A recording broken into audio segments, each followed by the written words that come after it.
Lutung the Messenger.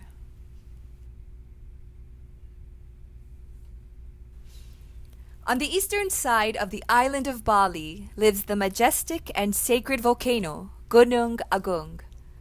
On the slopes of Gunung Agung, beneath its lush forest, was a small village near the town of Culik. This village was home to many creatures, a dynamic and colorful mix of Balinese natives as well as migrants from throughout Indonesia. Among these were birds of various colors and songs, lizards of many sizes and scales, a wide spectrum of insects and invertebrates, and land mammals both tame and ferocious. In fact, Culik had become a refuge for many former forest dwellers who, despite their differences, now lived harmoniously. On the night of the new moon, the sky hung dark over Culik. It was so dark that the stars appeared like crystals, piercing the clear sky with their brilliant light. The villagers were awestruck by such beauty. As the insects sang sweet lullabies and the wind blew the salty ocean breeze, everyone drifted off into quiet slumber, when suddenly an alarming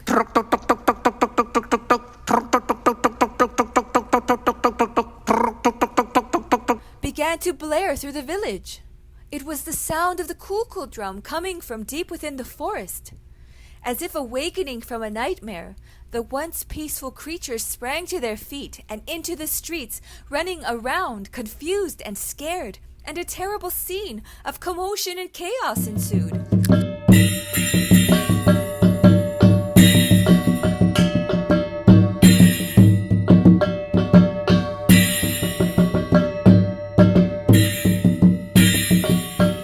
What's happening? Is Mount Agung about to erupt? Is a storm approaching? Will a typhoon hit? Meanwhile, higher up the slopes of Agung and deep in the forest, the mischievous yet mindful monkey Lutung was also awakened by the kulkul which Balatuk the woodpecker was hitting with the bolus rhythm. He and his wife listened carefully for clues about what was happening, while their children continued sleeping. I hear great pandemonium happening in Culik. Maybe that's why Kulkul Bulus is ringing. Indeed. It sounds like there is an emergency and the villagers there must need help. My dear, please keep our children safe while I go check on them. Lutung sprang to his feet, kissed his wife goodbye, and went, hand over hand, foot after foot, tail swing after tail swing, out of the forest in record speed.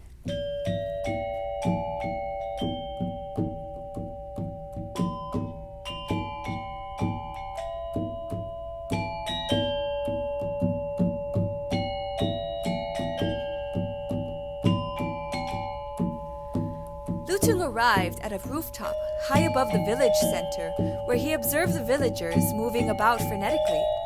Without a moment to catch his breath, he yelled out with his most commanding voice, Calm down, everyone! And just like that, his massive breath knocked the villagers like an enormous gust of wind, and at last they stopped in their tracks. Lutung! Is that you, Lutung of the forest? Are you playing tricks on us? Let's listen to him. Perhaps he has news. Come all, I'm here to help. No games this time. Let us gather to discuss this disturbing situation.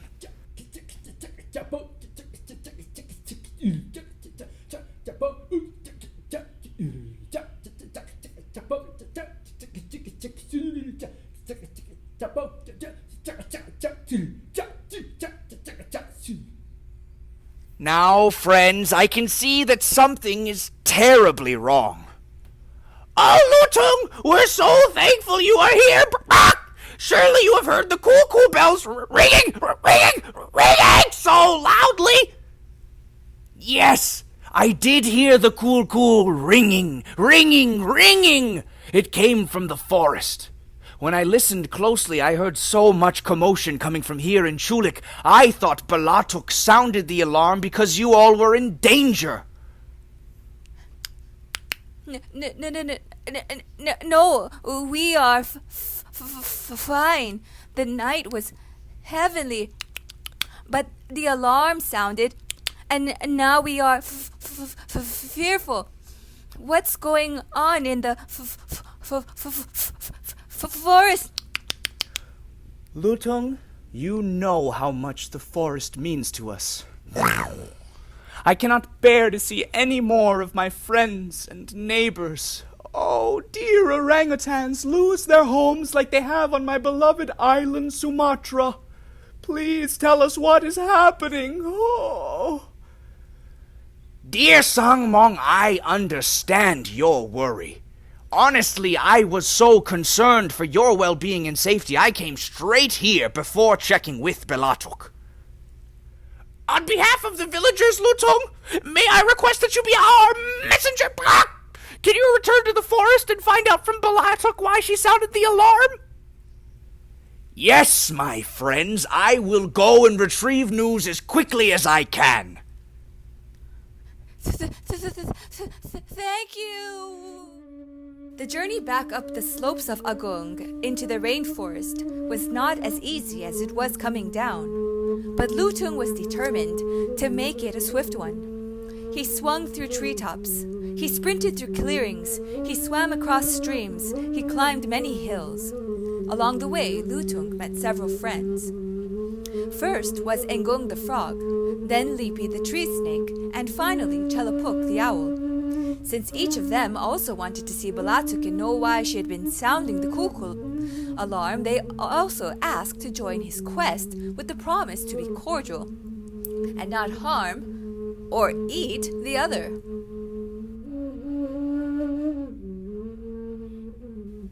At last, we are here at Balatuk's tree. I'll fly over and see if I can find her nest. Chelapuk flew all around the tree until he spotted Balatuk sound asleep in her nest. Careful as not to wake her, he flew back to Lutung and the others and reported, She's snoring like a baby. Ooh. Well, let's wake her. We must find out why she sounded the cuckoo. Indeed we must. The villagers are counting on us to bring back this important information. Lutung climbed up to Balatuk's nest and tried to wake her, but she would not budge. Tried and tried again, and still she would not budge. She's sleeping like a rock. Then let's go down for a moment and take a quick rest ourselves. I guess I could use a little recharge. All right, let's do it. Down the tree they all went. But just as they were about to close their eyes for a tiny little rest,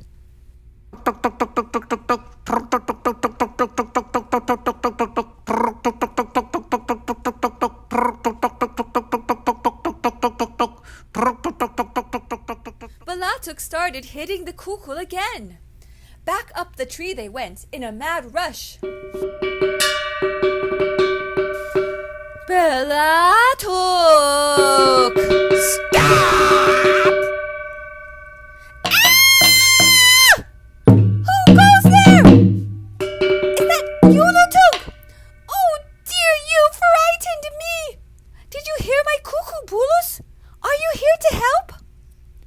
Yes, Belatuk, it is me, Lutung, and Chelapuk, Lipi, and Engung. Balatuk, why are you sounding the cuckoo bulus? Yeah, is this some kind of prank? There is no emergency here. Belatuk, do you realize the chaos you have caused? All around Shulik, the villagers are in great panic because they hear the alarm, and yet there is no danger in sight. The Cool bell is triggering terrible memories of their lost forest homes. I'm sorry, Lutung, but there is danger. Way over there. Fire! The kunang fireflies are burning the forest. Come and see for yourself. Lutung looked out and saw what in fact appeared to be a fire. You're right, Belatuk. Brave Chelapuk, with your great wingspan and impeccable vision, fly above the forest canopy and see if you can get a better look at this fire. Wise Lutung, Belatuk, my friends, my humble eyes tell me that what we are dealing with is not a fire at all. There are thousands of kunang lighting the forest, making a brilliant light that only looks like fire. Belatuk, thank you for keeping watch over this forest. It is my duty to take care of my home. However, I am not satisfied. I don't yet know why the kunang have to shine all this light, which has kept me awake and worried all night. I must find out. Belatuk, as exhausted as I am at this very late hour in the night, I will go and see the kunang. It is also my duty to protect our forest home from danger. Perhaps there is something we cannot see that only the kunang can. So we shall go and find out. Chelapuk, kindly fly back to Chulik and report to the villagers that everything appears to be safe for now and we are continuing to investigate. Yes, Lutung, right away. It is my pleasure to be your messenger. Thank you. Now, come, Belatuk, hop onto my shoulder so that you can rest on the journey to Kunang. You've had quite an eventful night. Hey, what about us? As Lutung, Belatuk, Lipi, and Ngung approached the kunang, the glow of their light grew brighter and brighter. Let's look around the path for clues as to why the kunang have gathered in droves. Why they are burning the forest? Hey, have you noticed that there are fewer and fewer trees around here? And so much dust, too. My skin is drying up. I told you, kunang are burning the forest. Come on, let's go a little faster. We're going as fast as we can. At last, they arrived at a clearing at the edge of the forest, their eyes nearly burning from the glow of the fireflies. My eyes, turn it off. Or just let me eat them. I'm starving. Not for me. No, thank you. Kunang are not for snakes. Can we please focus here? We need to talk to the kunang. My eyes! It's incredible! And just like Chelapuk said, tens of thousands, who knows, maybe millions of kunang. I have never seen so many of them gathered before. So, which one are we gonna talk to? Belatuk, see if you can fly a little closer and catch someone's attention. Okay, I'll try. They all seem so focused, like they're in a trance. I'm not sure if I can. Hello? Kunang, can you hear me? Hello? I would like to speak with you. Hello? Hello? They're in such a deep trance. We have to try something different. I have an idea. Let me try. Hey, Kunang, Kunang! We need to talk to you! Kunang, Kunang! Why are you all gathering and making such big light? You give me no choice, Kunang, Kunang. And Gung, you weren't supposed to eat them!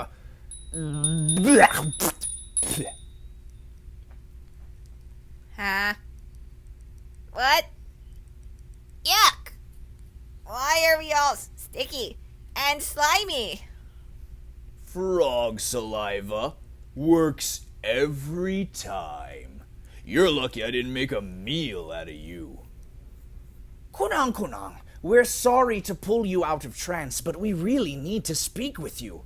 Belatok here has been hitting the cool drum all night long because your immense gathering has caused her to believe that you are burning the forest. It has kept many awake and worried. Chaos and panic in Chulik led us here to you. What do you mean? Causing panic? We do not wish to bring harm or worry to anyone. We are helpers shining light on the road so no one will fall into the holes that Beduda, the beetles, are making. Beduda? Making holes? But why? Come and see for yourselves. They are digging up the path everywhere. We are keeping it safe so no one falls in.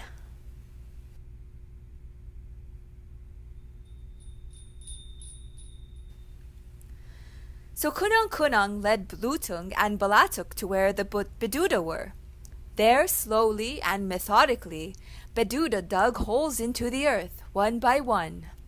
Then, one by one, they filled each of these holes. But what was that horrible smell? It was the stench of cow dung. That's what they were filling the holes with. Lutung and Balatuk stood back mesmerized, wondering, why cow dung? Until they could stand the smell any longer. Hey, Beduda! Excuse us! Beduda, we need to talk with you. We are Belatok and Lutung, and we have spent a long night dealing with heaps of chaos and worry, and it's all because of you and your clan. Us? We've done nothing wrong. We are trying to help. Sappy is walking along the path with humans and pooping everywhere, and we are trying to clean the path so no one steps on it. We will eat the cow dung later. Well, this is quite a tangle. You see, I thought the forest was burning down. Our forest is in trouble. What do you think we can do about it? Before we go into that, let's fix our emergency alert system so that we can avoid future false alarms. Everyone agreed that the forest was in danger. After some discussion, which also included a new communication system with Kunang to avoid future false alarms, the group decided that Beduda storing cow dung could actually be a solution to some of the problem. Once Beduda incorporates the dung back into the earth, it could turn into rich manure, which they could grow seeds in and replant the forest.